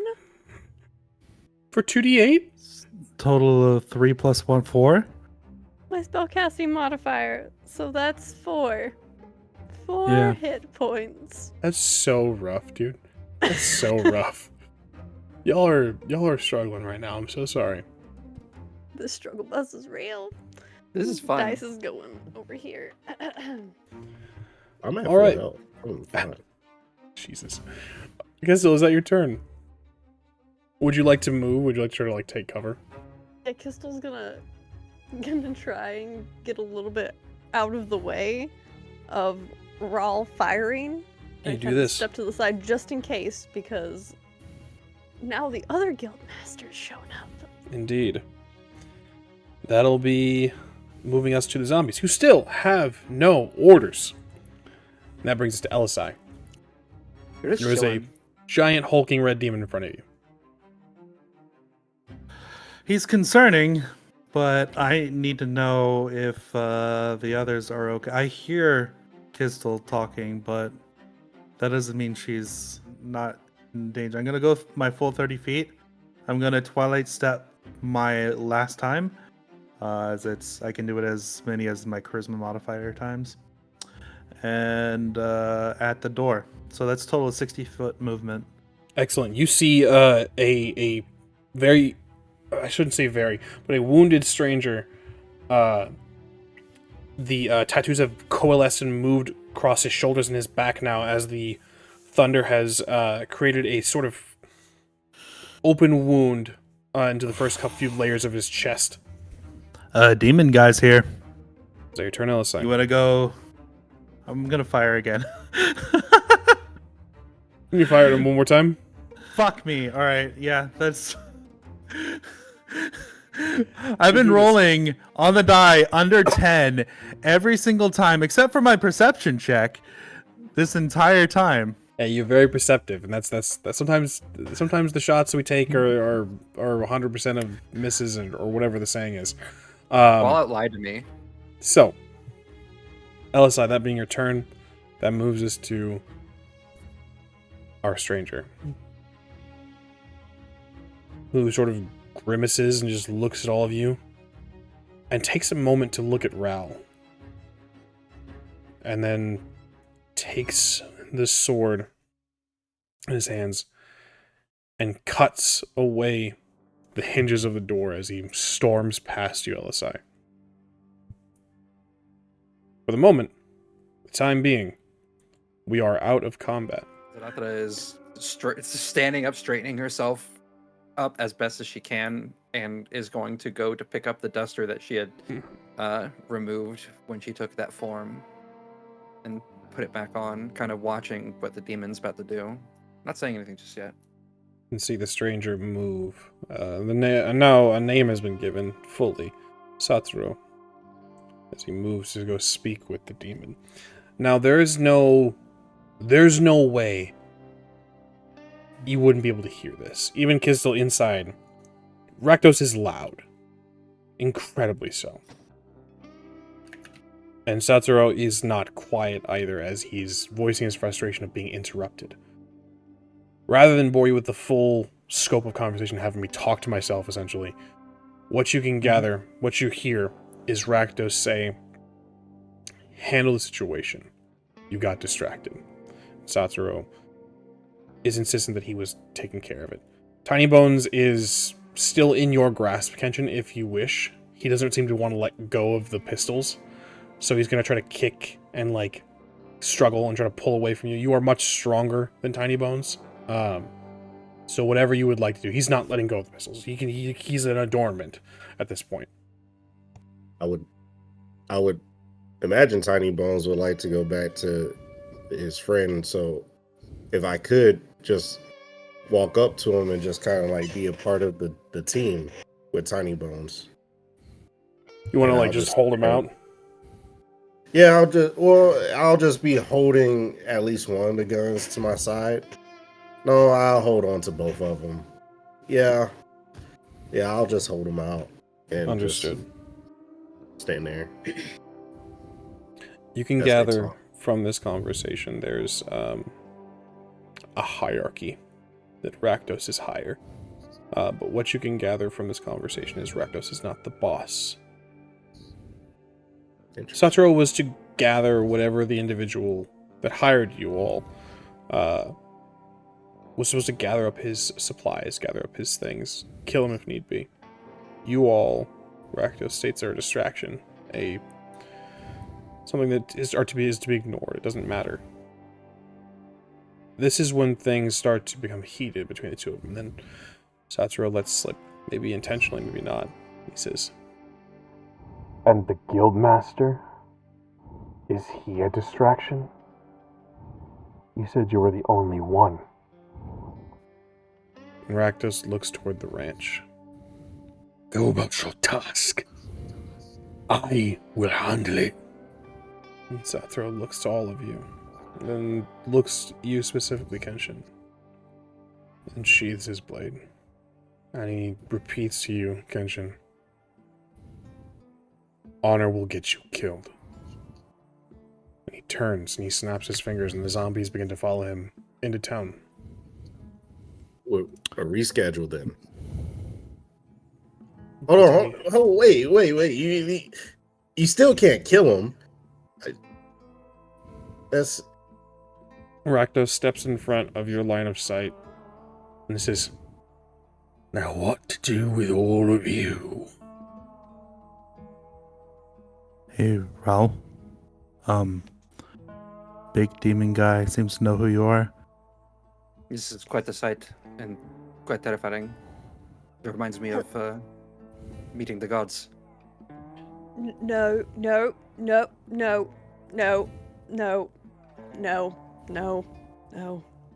the largest. Hello, sir.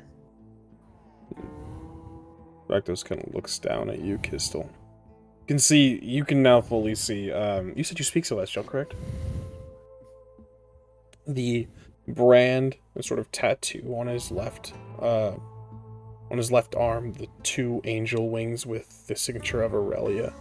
Aurelia is the war leader of the Boros, has no business, is an angel, and has no business being an adornment or the signature or even the visage of her wings on this demon's body. There's no reason. There's some sort of sick game or sick joke here. He looks down at you and he kind of looms over you, Qztyl, and says, Sir, you want a mine? No, just record keeping. I'm glad to see you're in order, given the state of your guild back home, sir. give me an insight check, Qztyl. Is let's see, what's my bonus for insight? 3. Oh, that's better. So that's a 4. Because I rolled a 1. He raises the glaive. A weapon large enough to take all of you out. Ral has not emerged from the ranch house itself yet, by the way. Elosai, are you still in the ranch? Are you still in the helm? I am. I'm going to close the. Well, actually, it's off its hinges right now, isn't it? I'm gonna slowly walk out behind Qztyl. Excellent.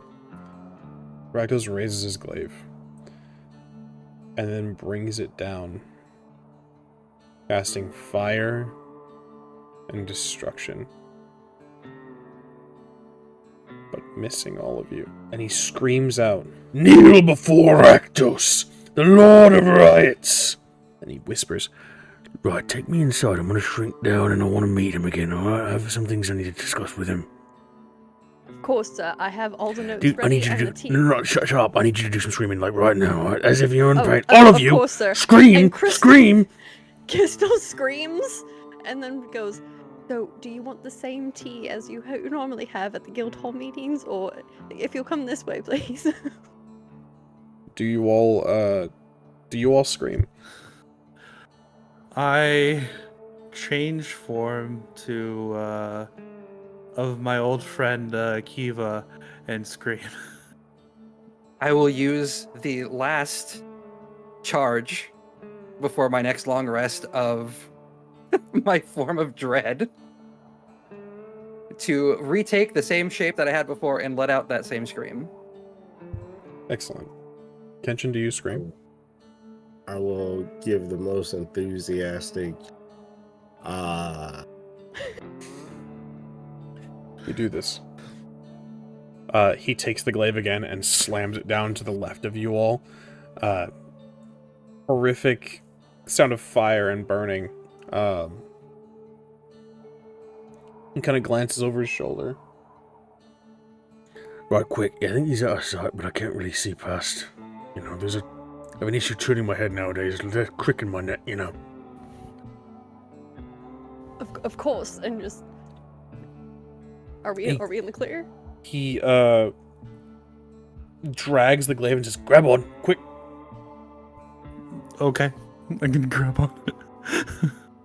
As he drags the glaive, he sort of marches toward the door and begins to shrink down once he's at the back door. Door off of its hinges, entirely open space. And he bids you all to go inside first. I do. Yeah, I'll do. Qztyl starts screaming, "Gods, no! The horror!" And then just kind of walks in and tries to find Raul. And Raul is, again, sort of pacing again. He's picked up the medallion, this medal. Set to the side the thunder rifle. And as Rakdos sort of shrinks down, he still has issues getting through the door. He kind of squeeze. He knocks some of the wood out of place. And Raul says, "Oh, thank the gods. You couldn't get here a little sooner. This one points to you, Qztyl. This one's quite wounded. Did you bring anything for that?" And Rakdos says, I don't I'll cast deal in Cure healing Wounds. magics. See, that one's got it. on I'm going to use up all my spell points to cast healing cure wounds on each of them, which I'll cast it 3 times.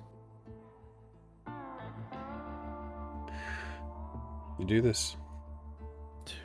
Go ahead and allocate your healing." I'll use my last 5 lay on hands 3. on whoever needs it. So the first 2 will be on Qztyl, and the last one will be on Zahratra. Thank Uh, you. Detail what the healing was. A total of 12 for Qztyl, a total of 11 for Zahratra. Excellent. So, and I should note, as this is going on,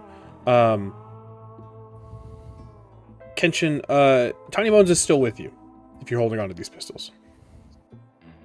Oh, sure. I guess, yeah. He's coming with me then. Conscripted. Rakdos kind of looks at all of you and says, Right, sorry, wasn't quite in the area. and Raul says, "Well, either way, you're here now. Ladies, gentlemen, and those in between and without, this is Rakdos, Lord of Riots and Guild Perrin of the Rakdos Guild on Ravnica."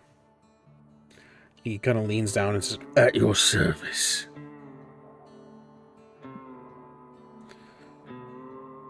I'm not sure what that Well, means. I'm sure it's a pleasure. You are quite terrifying and powerful. I am Zahratra of Amonkhet. Right. And, said you were in accounting or, records? Me, Yeah, record keeping record keeping. for the is terrible. guilds. Terrible. And your guild specifically, always late on records now, sir. Yeah, we don't do bookkeeping well? That's my job, sir. That's what I... If you just... It was hard to file Anyway. reports when everything's on file. All right, then. That is fair. And the rest of you from, you part of the business. What is this? Who are you all? I don't have a name to give you, but you may call me Elosai. I'm from the Bones of Apsu. Right, I don't know what that is, but alright. We're all newly sparked planeswalkers, apparently. Oh, lovely. You found another pack, Ral. Ral says, I don't want to talk about it. They showed up at my door. It's just like last time. Ral says, Well, that's fortunate, I suppose. You got no little hands to help us. Ral speaks up and says, no, I don't, because I'm burned. Your companions saw me. This isn't it. And you didn't just kill him. Why? Why was he still alive at the... all of this? Rouse replies, he says, and you showed up at the most opportune and inopportune moment, as you are wont to do. But I need to leave, so unfortunately, I am going to have to leave them in your care. I'll leave as much instruction as I can, but I can no longer stay here. Sorry, everyone. Thought we were going to have some lessons, but fortunately, tides have turned. I leave you in the care of Rakdos. So Rakdos is a planeswalker? What, me? No. Just had a handle in sort of an undercover agent, really. Trying to keep track of things and make sure that everything's... You know, we've got some individuals all over the place. You should, He points to Tiny Bones. He says, should be sure that he's, on the up and up. I haven't really had a chance to speak with him. Tiny Bones? Tiny Bones is looking around, clearly confused. He won't let go. I'm not sure why. Well, then you just gotta, like, knock him. Break him in half. Also, those are his possessions, technically. I'm gonna take out my quarterstaff, shillelagh, and then whack him. You whack him. Go ahead and give me an attack roll. He's still conscious. He would be capable of dodging and such. Okay, that's 23. Excellent. Go ahead and give me damage.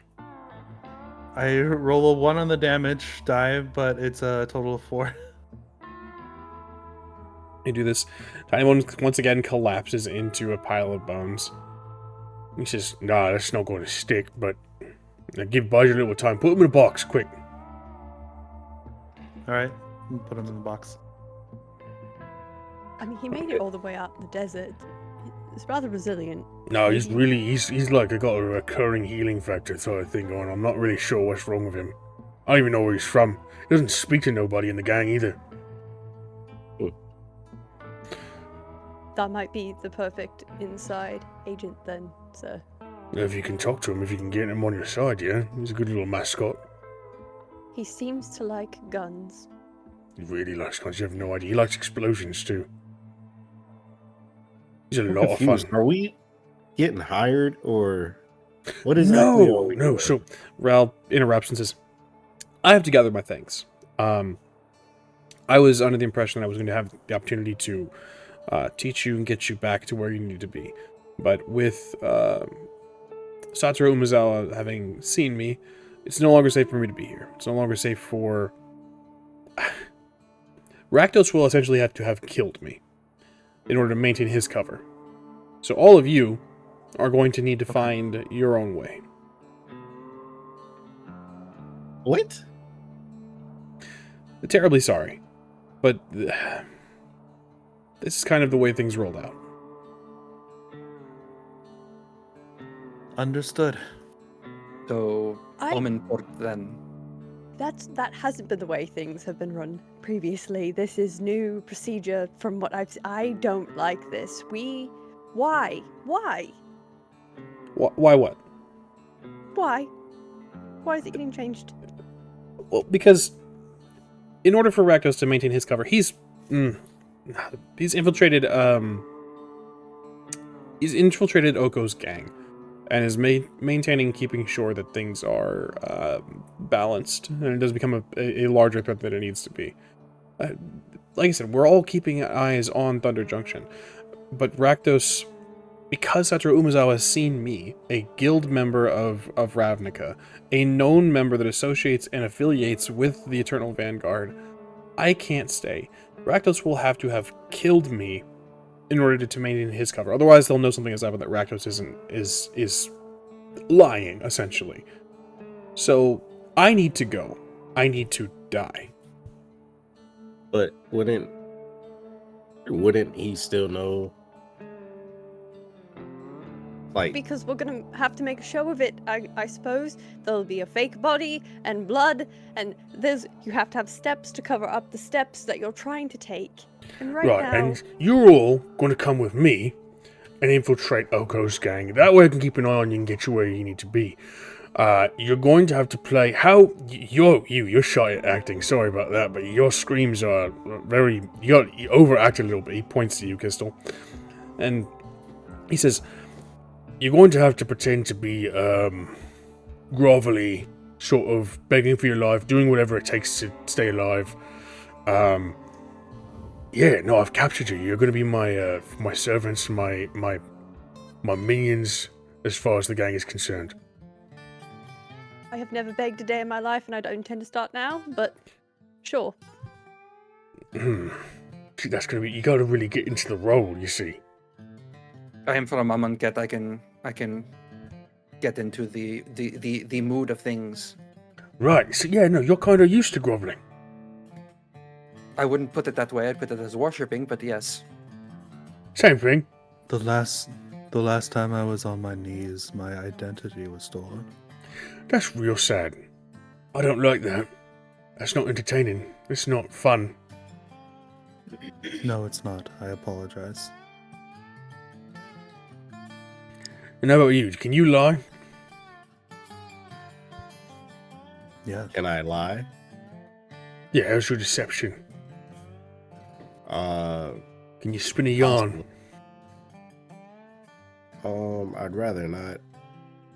Are we getting paid for this or something? I'm really confused on What? why we're becoming servants now. Well, that's the thing. You're not necessarily really becoming servants. You're playing the part. You never heard of acting, my boy? Yeah, but I just don't understand the why. Because I'm going to keep an eye on you to make sure that you're safe. That make sure that you're to get where you need to be. By becoming gang members. Precisely. Okay. Were we not already a gang? Rel A crop? chimes in and says, I know it's complicated, but this is the best way. If you stay with a member of the Vanguard, this is the best way we can get you home. This is the best way we can get you taught, and you can learn. Rakdos is not a planeswalker, but he's worked with them plenty in the past. He can help you, and being sorry to assume and sort of break down your physiology, Rakdos, but being an individual of pure mana, this gives him an interesting take on how to attune to ley lines and to attune to the mana of the plane. He can teach you certain things that even planeswalkers themselves don't fully understand. He can help you. And in order for you to stay close to him, you need to be part of his gang. I can't help you now. I have to leave. Okay. I'm eager to learn. Become So, a why not? gang. It's at this moment that Zahratra's Oko. form of dread just drops, and there's now sand on the ground. Oko, who has done so many things. He's not that bad. He's a bit of a priss, really. I read the elk incident. Yeah.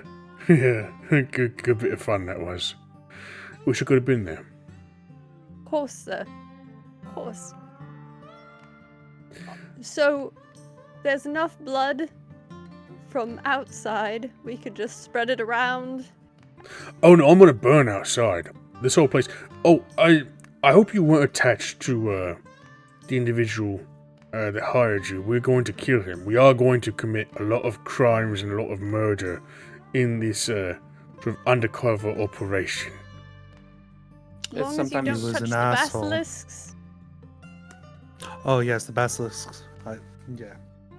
Do we Oh, not there's- care about our contract no more? Our reputation? Huh? Our good name? Listen. Just ruined my entire reputation. A contract is nothing more than a wall of lies for you to vault over. And to get to what you really need to get to. A reputation is a bind that you put on yourself. It's a chain that you latch onto yourself, really, right? Some people like that. I hate those types of people. I'm going to liberate you in ways you could not possibly imagine. And through this, you might learn some things about yourself. Some of the things are going to be very scary. Some of these things are going to be real, they're going to keep you up at night. A long time. You might not sleep for days. That's part of the joy and experience of life, isn't it? If you say so. I do not think that I can necessarily enjoy life anymore, but I can enjoy something.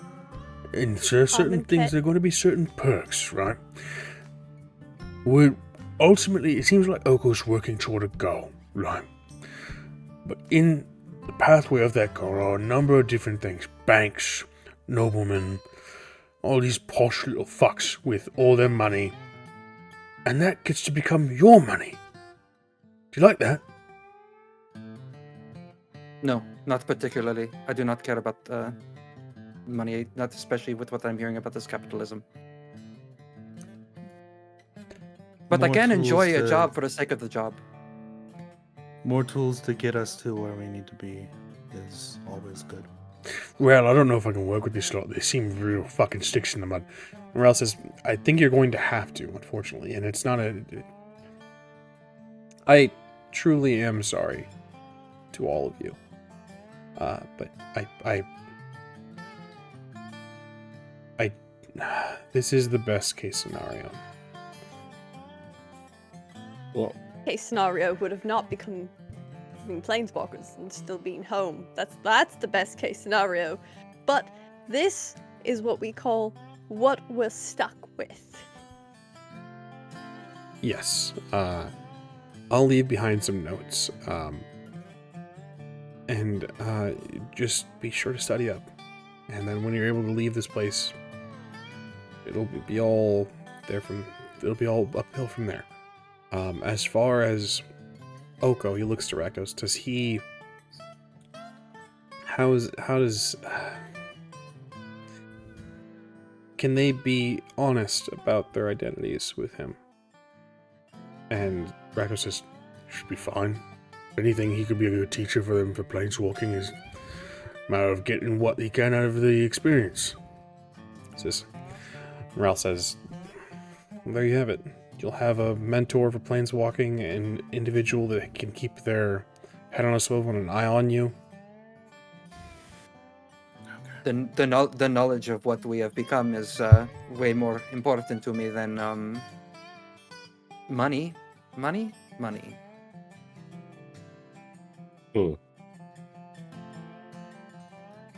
we're in the care of a thief y'all don't trust and a demon. I'm down Tos for is it. a respected member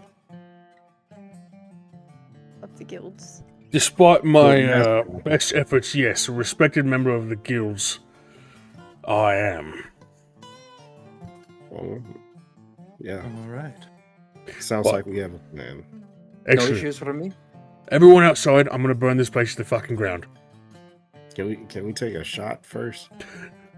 Look, see, now we're getting somewhere. All right. Where's your liquor, Rel?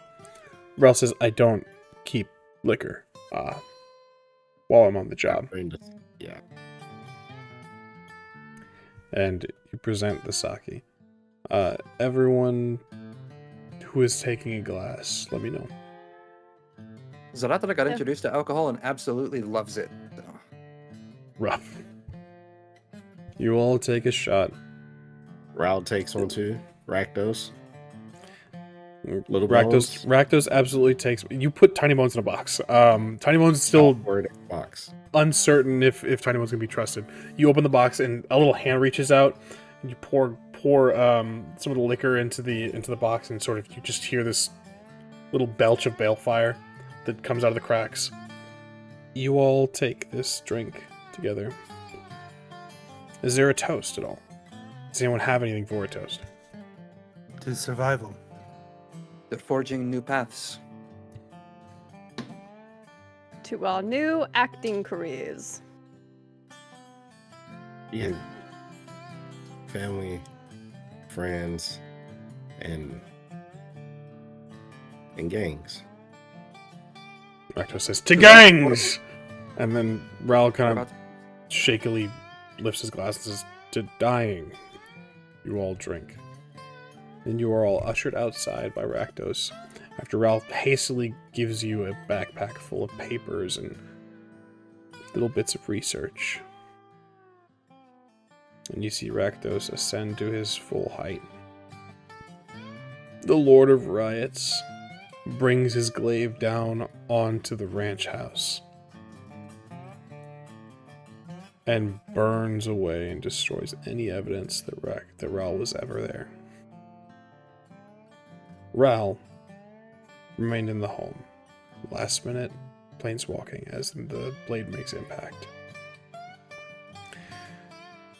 And now all of you will begin your lives truly as outlaws. And that is where we'll end this episode of The Ignited. Thank you for being here. Thank you so much for playing. And thank all of you so much for watching. We will catch you guys next time. Same time, same place, same outlaws. We'll see you then.